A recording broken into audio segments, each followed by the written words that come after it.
सभी को नमस्कार।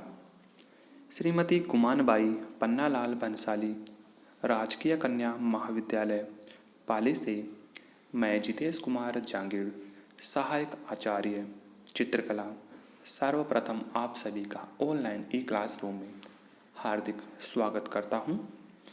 जैसे कि हम बीए द्वितीय वर्ष के चित्रकला विषय के अंतर्गत विभिन्न भारतीय चित्रकारों का अध्ययन कर रहे हैं। पूर्व के भाग में हमने चित्रकार कांटीगिरी कृष्ण हेबर और उनकी जन्म, उनकी शिक्षा, उनका भारतीय संस्कृति और परंपरा से जुड़ाव, उनकी कला शैली, उनके चित्रों के विषय और प्रेरणा स्रोत का हमने गहराई से अध्ययन किया। इसी क्रम में आज हम अध्ययन करेंगे कांटीगिरी कृष्ण हेबर के प्रमुख चित्रों के शीर्षकों का। उन्होंने जो प्रमुख चित्र बनाए थे उनका हम अध्ययन करेंगे। हालांकि रंगीन चित्रों का हम अध्ययन आगे करेंगे। उनके प्रमुख चित्रों में जो है प्रवाह, पर्वत धारा, अंतरिक्ष, अज्ञात की ओर, खोज, संगीत, अन्वेषण, होली, दिवाली, अजंता, मुर्गों की लड़ाई, माँ बेटा, मवेशी हाट, जाड़े की रात, इंदिरा को नमन, मंच पर मयूर, यमुना पार, सांझ, कारले गुफाएं,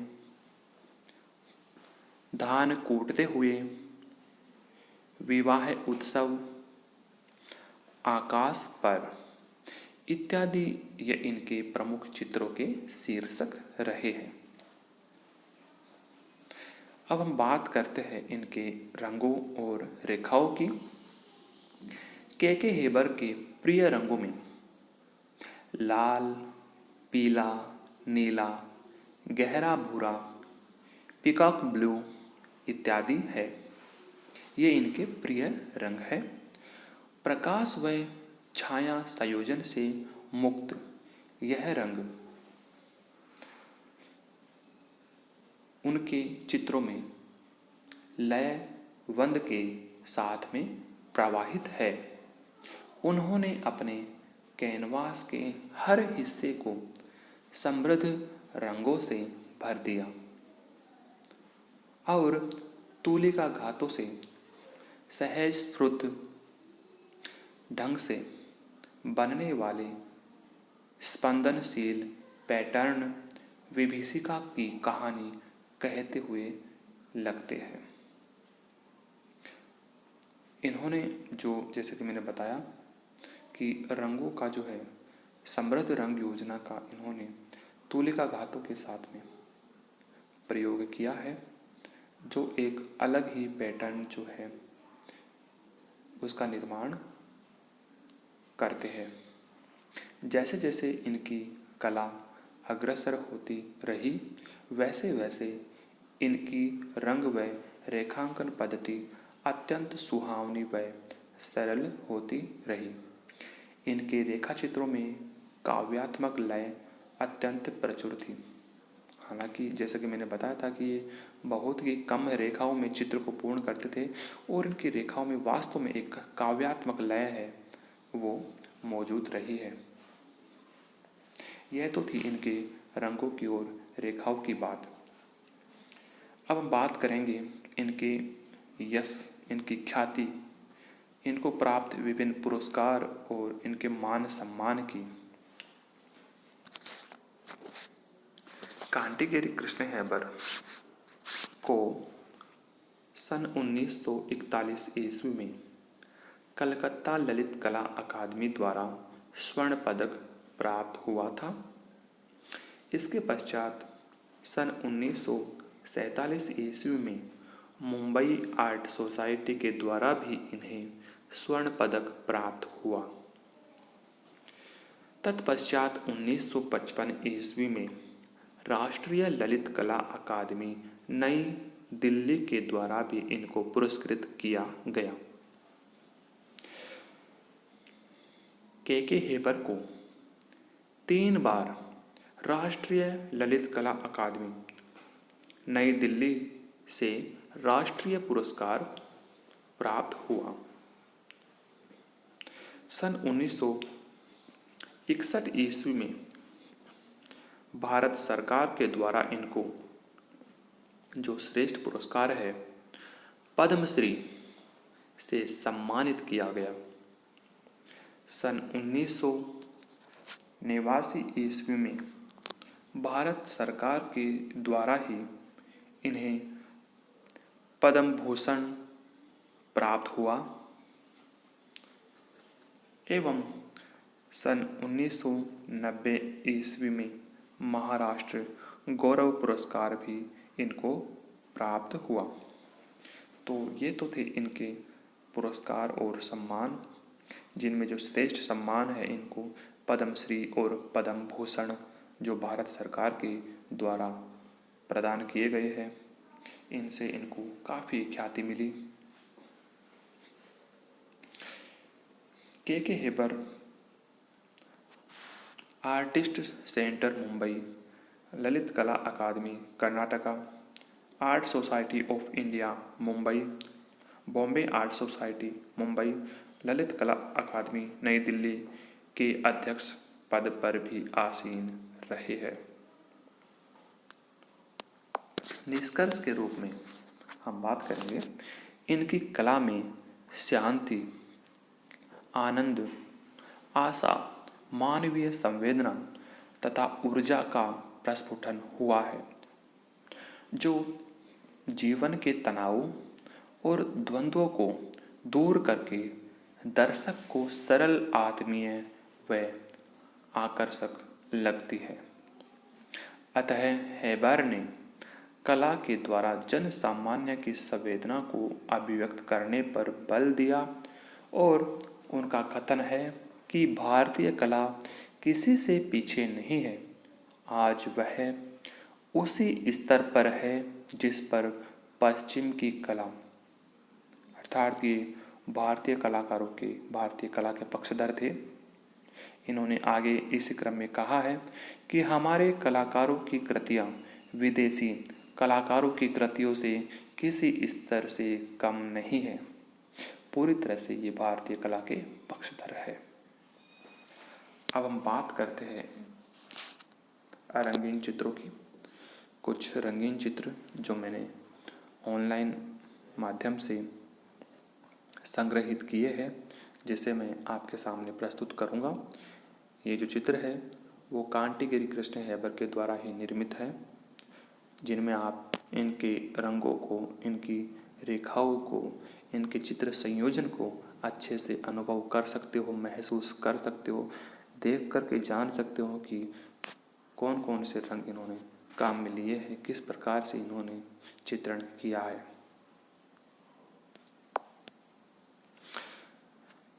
प्रस्तुत चित्र जो है ये एक गांव के दृश्य का है, विलेज सीन। 1976 ईस्वी में इन्होंने तेल रंग में कैनवास पर इस चित्र की सृष्टि की है।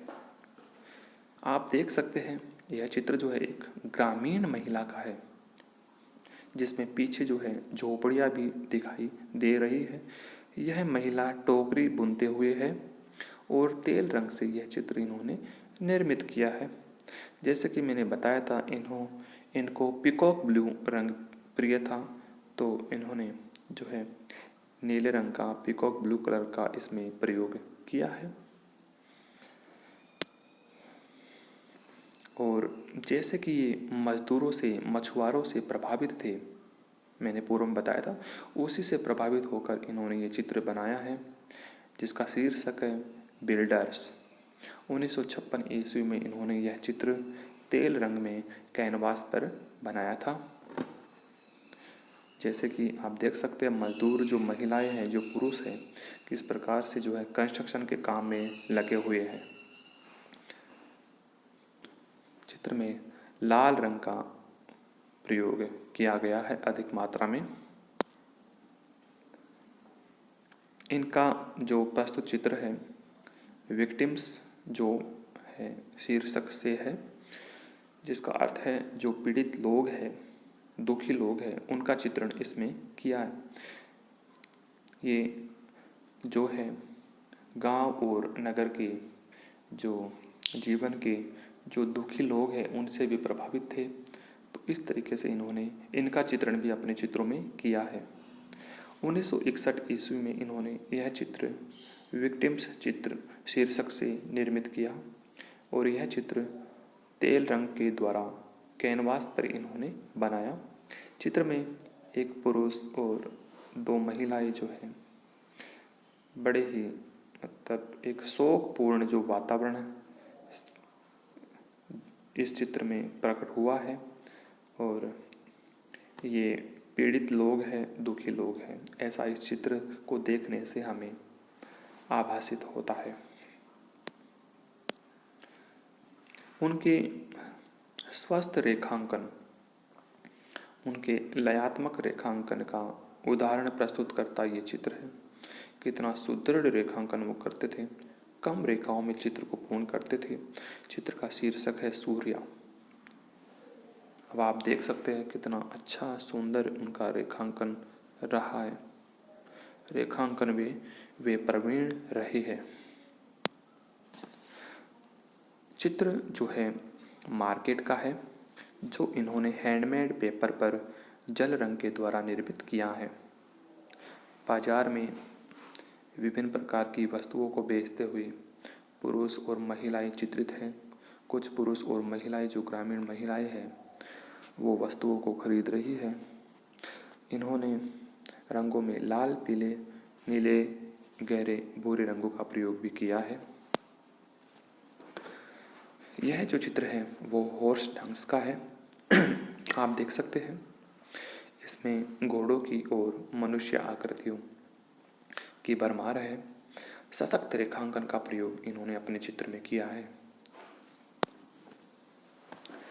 यह चित्र है ब्राइड्स टॉयलेट का, जो 1994 ईस्वी में इन्होंने तेल रंग से कैनवास पर निर्मित किया। जो दुल्हन है उसको सजाते हुए, वस्त्र पहनाते हुए यह चित्रण इन्होंने किया है। महिलाओं, जो भारतीय महिला है उससे प्रभावित ये चित्र है। ये जो चित्र है अनटाइटल है। इसमें एक पुरुष और महिला का चित्रण इन्होंने किया है और रंगों का इन्होंने यहाँ पर अधिक मात्रा में प्रयोग किया है। यह तेल रंग से कैनवास पर 1984 में यह चित्र इन्होंने बनाया है। प्रस्तुत चित्र स्वीपर्स शीर्षक से सन 1960 ईस्वी में इन्होंने तेल रंग के द्वारा कैनवास पर बनाया है।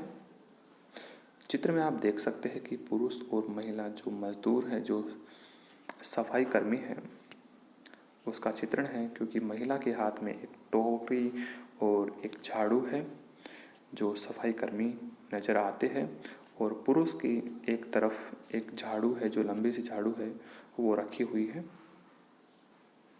चित्र बड़ा ही भावपूर्ण है। इसी तरह एक इनका श्रेष्ठ चित्र आप देख सकते हैं। इन्होंने किस प्रकार से इस चित्र को अभिव्यक्त किया है। एक तरह से उन लोगों पर इन्होंने कटाक्ष किया है जो स्वयं का स्वार्थ देखने के लिए दूसरों को लड़ा देते हैं, दूसरों में टक्कर करा देते हैं। जो है यह चित्र ऐसे ही भावनाओं को प्रस्तुत करता है। चित्र में दो मुर्गे आपस में लड़ रहे हैं और बाकी लोग जो है उनके मजे ले रहे हैं। मुर्गों की लड़ाई इस चित्र का शीर्षक है। अनटाइटल्ड शीर्षक चित्र 1960 ईस्वी में इन्होंने तेल रंग में बोर्ड पर निर्मित किया। यह चित्र भी मजदूरों का है, सफाई कर्मियों का है। एक महिला जो है झाड़ू इसके तरफ रखा हुआ है, पुरुष के हाथ में भी एक लंबा झाड़ू है। तो इनको देखने के बाद हम कह सकते हैं कि इन्होंने जो चित्र बनाए हैं वो मजदूर और दुखी लोगों के इन्होंने अधिक चित्र बनाए हैं। जैसे कि मैंने पूर्व में भी आपको बताया था कि गरीब, भूख से पीड़ित लोग, अभाव से दुखी लोग इनके चित्रण के विषय रहे हैं। हालांकि इनके चित्रों में भारतीय जनजीवन पूरी तरह से झलकता है, क्योंकि ये भारतीय कला के पक्षधर रहे हैं। के हेबर की कला यात्रा में, कलात्मक जीवन में इतना ही। धन्यवाद।